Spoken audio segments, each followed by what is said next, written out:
بسم اللہ الرحمن الرحیم۔ السلام علیکم بچوں، آج ہم یونٹ نمبر 12 یا نئی لیسن کو شروع کریں گے، جس کا بنیادی مقصد سچ بولنا اور کسی کی صفت یعنی اس کی بڑائی بیان کرنے سے دور رہنا ہے۔ تو چلتے ہیں سبق کی جانب۔ کریکٹرز، کرداریں جو اس سبق میں یعنی اس قصے میں شامل ہے۔ کنگ لیئر بادشاہ کا نام ہے۔ Daughters of king layer, king layer کی بیٹیاں گونریل، چیوریگن، کورڈیلیا، یہ کنگ لیئر کی بیٹیاں ہیں۔ گونریلز ہسبینڈ، گونریل کی شوہر کا نام البینی یعنی البینی ہے۔ چیوریگنز ہسبینڈ، چیوریگن کی شوہر کا نام کارنوال یعنی کارنوال ہے۔ کورڈیلاز ہسبینڈ، کورڈیلا کے شوہر۔ کنگ آف فرانس، فرانس کا بادشاہ گلوسٹر، اس کا نام گلوسٹر ہے۔ نوبل سنس آف گلوسٹر، شریف بچے گلوسٹر کے جو ہے ایڈگر اینڈ ایڈمنڈ، ایڈگر اور ایڈمنڈ ہے۔ Act first, scene number 1 in a small tent.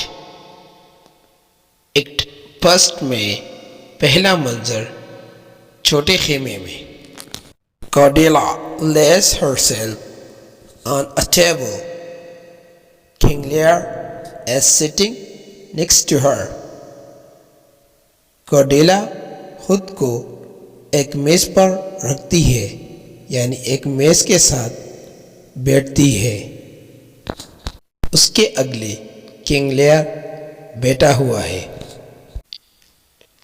Servant Edgar and Albany are standing next to King Lear. نوکر ایڈگر اور البانی کنگ لیئر کے آگے کھڑے ہیں۔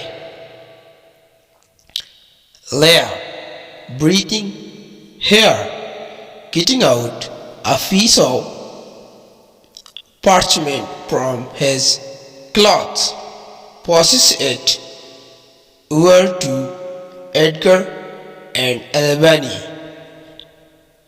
Lear سانس لیتے ہوئے یہاں اپنے کپڑوں سے ایک کاغذ کا ٹکڑا نکالتا ہے اور اس کو ایڈگر اور البانی کو پہنچا دیتا ہے۔